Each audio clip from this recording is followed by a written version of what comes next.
그런데 인간이 이렇게 싸움의 본능만 있는 것은 아닙니다. 하나님께서 인간을 지으실 때 본래 선하게 지으셨기 때문에 마치 어미가 자식을 사랑하듯 서로 사랑하며 불쌍히 여기며 남을 위하여 자기를 희생하는 거룩한 사랑이 인간 속에 연연히 흐르고 있는 것입니다. 그런데 인류 역사가 이런 선한 것이 악을 이기고 서로 평화롭게 살아왔다면 얼마나 좋았겠습니까? 그러나 인간은 선이 좋아 선한 세계를, 아름다운 세계를 추구하다가도 언뜻 인간 내부에 숨겨져 있는 악이 흘러나와 강한 자는 약한 자를 억누르고 약한 자는 강한 자에게 당하지 않으려고 계교를 쓰다가 마침내는 다투고 싸우다가 피차 망하는 것이었습니다. 그러면 이렇게 인류가 악한 투쟁의 역사를 이루어야 했던 이유는 과연 무엇이겠습니까? 그 이유는 결국 인간의 약점인 죽음이 문제인 것입니다. 사람은 죽기를 무서워하므로 내가 살기 위하여 남을 죽이거나 해를 끼치는 것을 서슴없이 해왔습니다. 죽음의 문제는 인간 스스로 어쩔 수 없는 약점이었습니다. 그런데 창조주 하나님은 이러한 인간들을 불쌍히 여겼습니다. 인류가 이렇게 서로 다투고 싸우고 죽이고 빼앗으려는 근원적인 문제를 인간 스스로는 어쩔 수 없음을 아시는 하나님께서는 이 문제를 친히 해결해 주기를 원하셨습니다. 하나님께서는 자기 사랑하는 아들 예수님을 보내셔서 온 인류의 죄와 사망의 문제를 해결해 주었습니다. 아담 이후의 인간의 궁극적 비극은 죄로 인한 죽음이었으나 이 죄와 죽음의 문제를 하나님의 아들 예수님께서 친히 자기 몸을 희생함으로 해결해 주신 것입니다. 그러므로 누구든지 예수님을 믿는 자는 죄의 모든 저주에서 벗어나는 자가 되는 것입니다. 이제 하나님의 은혜로 말미암아 영원한 생명을 소유하게 된 우리는 다시는 죽음을 두려워할 이유가 없습니다. 주님께서 말씀하시기를 나를 믿는 자는 죽어도 살겠고 영원히 살리라 했기 때문입니다. 이제 하나님의 은혜로 죄에서 치유하게 된 우리의 양심은 어때야 합니까? 우리 죄로 인한 죽음의 문제를 예수께서 친히 해결해 주셨으니 이제 우리는 나를 구원하기 위하여 자기 몸을 아낌없이 희생하신 주님처럼 우리도 천국 백성답게 거룩한 삶을 살아가야 하는 것이 우리의 양심이어야 하는 것입니다. 그런데 우리의 실상은 하나님의 큰 은혜를 받고 새 사람을 입었을지라도 우리는 여전히 죄 짓던 버릇에서 벗어나지 못하고 있습니다. 기회가 닿으면 선한 사람으로서는 도저히 용납할 수 없는 악하고 더러운 죄도 서슴없이 짓는 악한 것이 여전히 우리 속에 내재하고 있습니다. 왜 그럴까요? 그것은 조상적부터 인간 내부에 흐르고 있는 죄악된 성품의 유전자 때문인 것입니다. 이 유전적 요인으로 인해 인간은 언제고 죄악된 성품이 흘러나오고 있고 아무리 선한 사람도 이런 죄악된 성품은 그 심성에 내재되어 있다는 사실입니다. 그렇다고 해서 우리는 언제까지 죄 짓는 생활을 해도 되겠습니까? 예수님은 이런 말씀을 하셨어요. 요한복음 8장에 보면 가늠하다 잡힌 여인이 있습니다. 그 여인에게 여인을 살려주면서 하시는 말씀이 너는 가서 다시는 죄를 짓지 마라. 이렇게 말씀을 하셨어요. 예수님은 우리가 전에는 죄를 지었을지라도 예수님을 만나고 난 후부터는 다시는 죄를 짓지 말라. 이렇게 말씀을 주셨습니다. 또 바울 사도는 이런 말을 했어요. 너는 모든 악의 모양이라도 버려라. 베드로는 뭐라고 했을까요? 베드로 사도도 오늘 우리가 예수를 믿고 나서부터는 죄와는 상관없이 살라. 야고보 사도도 그렇게 말을 했고 우리 예수 믿는 사람은 언제도 죄와 상관없이 죄와 타협하지 말고 거룩하게 살라. 이렇게 요구를 하시는 거예요. 그 요한 사도도 그랬어요. 죄를 짓는 자는 마귀에게 속하나니. 죄를 지으면은 바로 죄를 어쩌다 우리가 죄를 지을 수 있다. 그러나 바로 죄를 자백하고 회개하라. 그렇게 말씀을 했던 것입니다.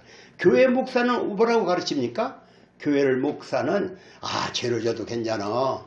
와서 예수를 믿으면 복을 받아. 그렇게만 합니까?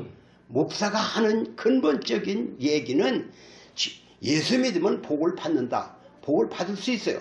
그러나 문제는 목사가 하는 말은 뭐냐? 네가 하나님의 백성이 되었으니 너는 하나님의 백성답게 거룩하게 살아라. 선을 베풀며 살아라. 사랑하며 살아라. 이것이 목사가 하는 일이요. 이 목사가 하는 말은 곧 성령이 하시는 말씀이요, 예수님이 하시는 말씀인 것입니다. 오늘 여러분들도 뭘 얘기해요? 목사가 여러분에게 하고자 하면 죄를 짓지 말고, 죄를 졌더라도 회개하고 다시는 그 죄에서 나와서 깨끗하게 살아라, 이 말씀을 드리는 거예요. 교회에서 예수 믿으면 복받는다 복받는다 여러 번 하니까 교회는 복받는 곳이야. 무슨 예수를 믿으면 복을 받기도 하지만 문제는 네가 하나님의 삶에 영원한 생명을 얻으니 천국 백성이 되었으니 천국 백성답게 거룩한 삶을 살아라. 이것이 목사가 하는 설교의 언제고 첫 번째가 되는 것입니다. 아멘. 아멘. 우리는 결국 천국에 가서 영원히 살 것인데 이 땅에서 죄짓던 버릇을 가지고 천당에 갈 수는 없지요. 완전히 죄짓던 생각, 습관 이런 것을 버리고 천국 백성답게 거룩한 삶을 살아가야 하는 것입니다. 그 죄짓지 말라고 하는 소리가 듣기 싫을 수도 있어요. 여러분, 죄짓지 마라, 그 죄 짓지 마라 그러면은 기분이 상할 수도 있습니다. 그것이 안 되는 거예요. 죄를 짓지 말라고 하는 것은 예수님의 교훈이요, 성경의 가르침이요, 이것이 절대적인 하나님의 계명이요. 죄를 짓지 말라고 하는 것은 구원받은 자에게 주시는 하나님의 절대적인 명령이다. 다 같이 하나님의 절대적인 명령이다. 뭐가? 죄짓지 말라가. 알았습니까? 죄짓지 말라가 하나님의 절대적인 명령이다. 우리 예수 믿는 사람은 성령을 받습니다. 예수 믿는 사람은 내 안에 보증으로 성령을 주셨다 해서 예수 믿는 사람 속에는 하나님의 영, 성령이 함께 계시는 거예요. 다 같이 하나님의 영, 성령이 나와 함께 계시다. 다 예수님 믿는 사람은 성령이, 하나님의 영이 내 영과 더불어 함께 있는 거예요. 그걸 믿습니까? 아멘. 성령이 내 안에 계시다. 다 같이 성령이, 하나님의 영이 내 안에 계십니다. 근데 그 성령이 내 안에 계시면 뭐라고 할까요? 성령이 내 마음과 내 마음속에서 속삭이고 있는 거예요. 하나님의 음성을 들을 줄 아는데 하나님의 영은 뭐라고 하느냐? 너는 내 아들이야. 너는 하나님의 자녀야. 너는 하나님의 백성같이 살아. 거룩한 삶을 살아. 그 죄 짓지 말어. 이게 성령의 음성이에요. 성령은 내 속에서 내가 예수 믿고 나는 하나님의 자녀가 되었구나. 그럴 때 그래, 너는 하나님의 자녀야. 너는 하나님의 백성답게 깨끗하게 살아. 죄짓지 말어. 거짓말하지 말어. 도둑질하지 말어. 사기치지 말어. 또 음란하지 말어. 또 부정한 뇌물 먹지 말어. 이렇게 속삭이고 있는 거예요. 그런데 성령께서 내게 하시는 말씀, 우리는 그 말을 순종하지 못하고 살 때 우리는 죄를 짓는 것이죠. 그러니까 성령을 받으면은 성령께서 내 안에 계셔서 너 그거 하면 안 돼, 이렇게 하는 것이 주님의 음성이요, 성령의 음성이요. 그 말을 듣고 회개하는 거예요. 내 속에 이건 죄로구나, 이렇게 깨달아질 때 내가 이걸 하면 안 되지, 하나님 용서하세요, 회개하는 것입니다. 아멘. 아멘. 그러면 죄 짓는 생활을 계속해서 하면 어떤 결과가 올까요? 어떤 사람이 계속해서 예수를 믿는다 하면서도 죄를 진다, 우상 숭배를 한다, 또 음란한 생활을 한다, 또 점쟁이 무당을 찾아간다. 그러면 하나님이 기뻐하실까요? 그것은 하나님이 가장 미워하시는 일을 하는 거기 때문에 하나님이 기뻐할 일 없어. 너 그렇게 하면 맞아. 그렇게 하겠지요. 너 그렇게 하면 맞아. 제가 그 전에 유성서 기도원을 했어요. 그런데 어떤 애가 장난하니라고 500원짜리 동전 가지고 유리창을 탁 던졌더니 그 앞에 지금 우리 집에 들어오는 그 현관문 있잖아요. 그 유리, 두꺼운 유리가 창 하고 깨지니 바싹 깨져 버렸어요. 저는 못 봤지요. 근데 그 옆에 사는 분이 유리 깨지는 소리 나와보더니 너 그거 깼구나. 네 누구야? 잡아가지고 그 부모에게 너 이름을 적고 너 부모에게 이거 깼다고 네가 얘기야. 그거 물어줘야지. 안 물어주면 안 돼. 그래서 가보니까 유리창은 바싹 깨졌는데 그 유리는 다시 누가 다뤄놨어요. 그런데 내가 유리창을 깨도 엄마가 와서 그걸 갈아줄 거야. 또 장난하면서 또 탁 때리겠습니까? 너 이놈아 어쩐 일이야? 너 정신이냐? 그게 얼마짜린데? 이렇게 하고 야단을 맞겠죠. 그러니까 오늘 예수 믿는 사람도 그래요. 죄를 지었다 용서해줘. 그러나 한 번이지 두 번이지 계속하면 야가 큰일 났구나. 야가 치매가 걸린 거요? 아니면 어린애요. 어린애 똥을 못 가려요. 어린애 똥을 못 가려. 똥을 만지작거릴 수 있어요. 그건 어린애니까 그렇지. 그러나 그 80이 넘어서 90이 넘어서 치매 걸렸다. 그럼 똥을 주물럭거린데 그거 어떻게 할 거요? 못하게 해야지. 그래서 할 수 없는 거지 어떻게. 그러나 정신이 말짱한 애가 몇 살, 5살, 10살 먹은 애가 똥을 만작거렸다. 이건 야단나는 거야. 야가 큰일 났네. 걱정거리요. 그리고 다 큰 놈이 같으면 너 이런 자식 맞이해야 하고 두드려 매를 들겠지요. 오늘 우리도 그래요. 하나님께서 우리를 사랑하시니까 죄를 지면 징계하시는 거예요. 채찍질 하시는 거예요. 너 그렇게 하면 맞아. 한 번이지 두 번이 이거 두 번, 세 번 아니고 너 암만 해도 뭐가 정신이 잘못된 것보다 매로서 그 잘못을 고치려고 하듯이 이렇게 잘못하면 죄를 묻는 거예요. 하나님은 다 같이 하나님은 죄를 물으신다. 성경 어딘가 하나님은 죄를 묻는다고 하셨어요. 죄를 물어. 너 왜 그렇게 했어? 아니 한 번은 안 물어. 두 번도 안 물을 수 있어. 그러나 부모도 죄를 묻잖아요. 유리창을 남에게 유리창을 깨면은 묻지 않을 수 있어요. 처음에는 애가 그러니까 알아들어 다. 이거 저걸 하면은 자도 그걸 알 거야. 그래서 묻지 않고 그냥 아무 말도 안 해. 그러나 두 번, 세 번 뭐 이놈 자식 뭐 이런 놈이 있어? 네가 누구요? 그래가지고 묻겠지요. 그러니까 하나님도 그래요. 우리가 죄를 지면은 처음에는 죄를 회개하는 거예요. 회개하지만은 그렇게 오늘 우리가 옛날 이스라엘 역사를 살펴보면은 왕이나 백성이 이 성경 이 구약성경 읽어보면 왕이나 백성이 죄를 지을 때 하나님 여차없이 징계의 채찍을 내었어요. 가만히 있다가 또 하고 또 하면은 징계의 채찍을 내서 나라가 기근이 오거나 또 어떤 때는 전염병이 돌거나 어떤 때는 이웃나라가 와서 침략을 하거나 그렇게 했어요. 다윗이 죄를 지었을 때 세 가지를 갖고 와서 네가 기근 3년 동안 기근을 당할 것이냐 3년 동안 전염병에 쏠 것이냐 전쟁에 휘말리겠느냐 뭐 이런 얘기를 했지요. 그러니까 오늘 우리에게도 우리나라도 그래요. 우리나라도 6.25를 겪고 일제 압박을 당했어요. 왜 당했을까요? 6.25 전쟁 왜 당했을까요? 일제 강점기는 왜 거쳤을까요? 왜 그런 아픈 역사를 가졌느냐?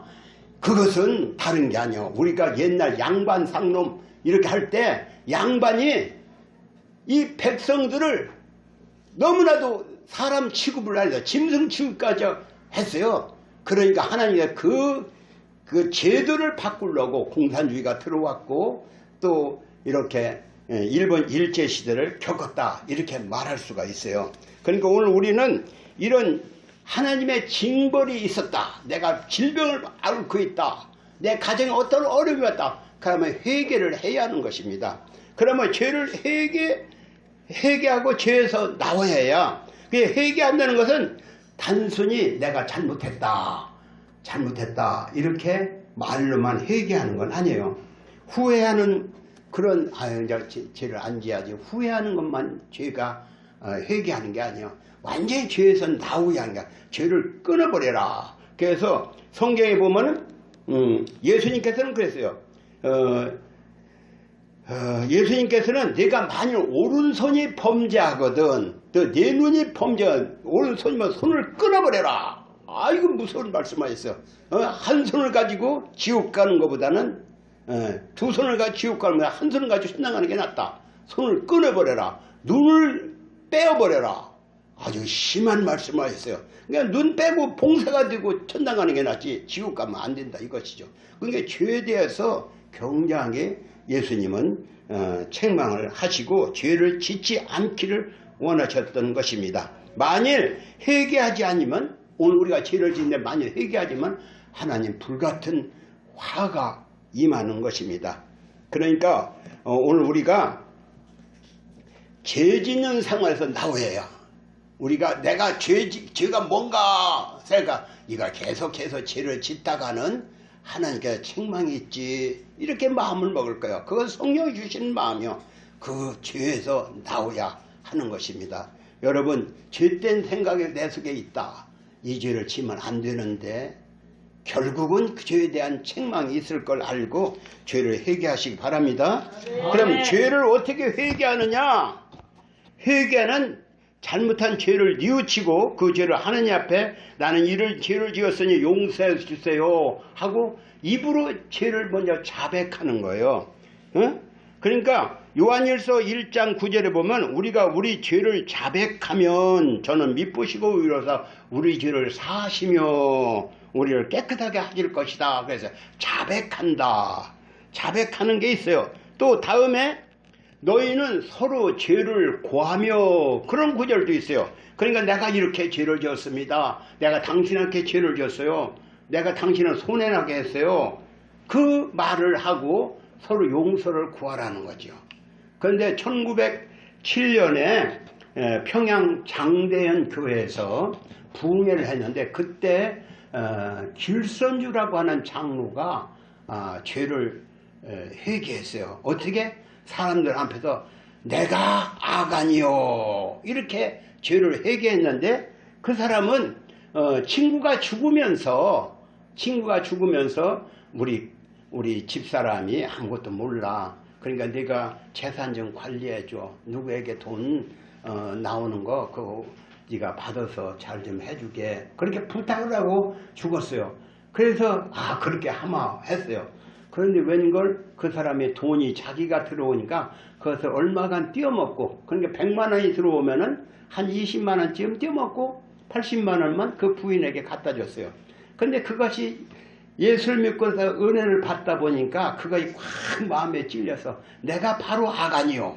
나가 이런 친구의 부탁을 받고 돈을 건네줘야 하는데 건네주지 않고 내가 띄어먹었어. 내가 나쁜 놈이요. 내가 죽일 놈이요. 사람들 앞에서 자기를 회개했어요. 그랬더니 길선주 그 장로뿐만 아니라 거기에 사람들이 바로 나도 그런 놈이요. 나도 남의 돈을 띄어먹었어. 내가 내 부인을 두고도 그 첩지를 거기 남의 여인을 봤어. 가고 별별 죄를 졌다고 다 회개하기에 이르렀던 것입니다.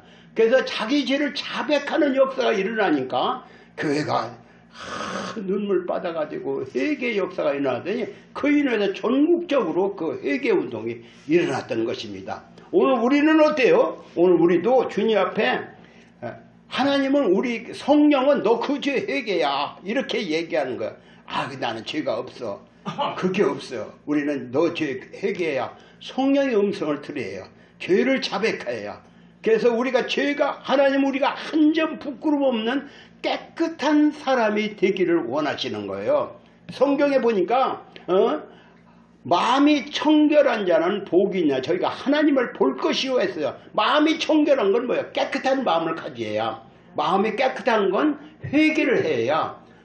베드로는 가룟 유다는 어떻게 했습니까? 예수님을 팔아먹었어요. 그러고 나중에 그것이 너무나도 양심이 끌려.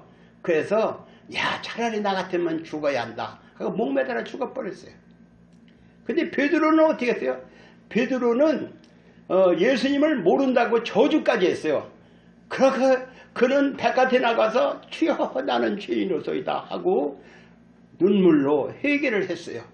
하고 회개를 했더니 예수님께서 다시 부르셔서 베드로는 하나님의 위대한 역사를 이룬 일꾼이 다시 되었습니다. 그러니까 오늘 우리도 그래요. 죄를 지을 때 하나님께서 너 그거 죄야. 그 죄를 회개해야. 회개할 때 하나님은 깨끗한 마음을 주시는 거예요. 깨끗한 마음을 주실 때 우리는 쓸만한 인물이 되는 거예요. 하나님은 깨끗한 글을 쓰시는 거예요. 마음이 청결한 자는 복이 있나니 저희가 하나님을 볼 것이요 했거든요. 마음이 청결해야 하나님이 쓰시는 거예요. 우리 마음이 깨끗해야 쓰는 거예요. 조그만 조이컵이라도 그 컵이 더러면 안 써. 그냥 깨끗하면 쓰는 거예요. 그러니까 오늘 우리는 깨끗한 마음을 갖도록 회개해야 합니다. 아멘. 아멘. 네. 아멘. 깨끗한 마음을 갖도록 우리 회개해야 한다. 그래서 언제고 자기가 양심에 꺼림직한 것을 갖고 살면 안 돼. 그래서 죄를 짓다 보니까 꺼림직한 것도 없어. 그냥 죄 짓고 사는 거예요. 예수 믿는 사람은 성령이 우리 속에 계셔. 성령께서 너 그거 하면 안 돼. 죄야, 회개야, 깨끗해야. 이렇게 요구하시는 것이죠. 교회에서 목사는 뭐라고 하는 거야? 예수 믿는 사람은 깨끗해야 한다. 뭐 다른 얘기 없어요. 네가 예수 믿고 구원 받았느냐? 그러면 죄와 상관없이 살아라. 죄에서 나와라. 죄짓지 말아라. 혈기 부리지 말아라. 분내지 말아라. 도둑질하지 말아라. 거짓말하지 말아라. 사기치지 말아라. 뇌물 받지 말아라. 우리가 말씀을 목사가 하는데 성도들은 내가 하나님을 믿는 사람보다 깨끗한 양심을 가지고 살아야겠다. 하나님은 깨끗한 그릇을 쓰신다. 인물은 누가 인물되는 거예요? 깨끗한 그릇이 인물되는 거예요. 다 젊은이들은 인물되기를 바라지만 그냥 인물되게 더러운 사람 하나님 쓰셔야 더럽게 그릇은 쓰질 않는 거예요. 저는 여러분들이 정말로 주님과 동행한다 그런 말을 하죠. 우리는 주님과 동행한다. 주님과 동행한다. 성령이 내 속에 계시다는 거예요. 성령이 내게 하시는 말씀. 너는 깨끗한 사람이 되라. 늘 주님과 동행해라. 그러면 죄와 상관없이 살게 되는 거예요. 그러다 보면은 하나님께서 인물도 되게 하시고 또 하나님께서 복도 주시는 것입니다. 저는 여러분들이 다 하나님의 축복 속에 하나님을 기쁘시게 해드리다가 나중에 선한 열매가 가득해서 복된 여러분이 다 되시기를 주님의 이름으로 축원합니다. 하나님 오늘 회개하라 열심을 내라는 그런 말씀을 주셨습니다. 우리 성도들이 그 말씀대로 회개하고 깨끗한 그릇이 되어서 주님께 쓰임받는 인물들이 다 되게 해 주옵소서. 하나님께서 깨끗한 그릇과 함께 한다고 했으니 청결한 자는 주님을 본다고 했으니 주님을 다 보고 주님과 동행하는, 주님과 대화하고 주님과 동행하는 성도들이 다 되게 해 주옵소서. 예수님의 이름으로 기도합니다. 아멘.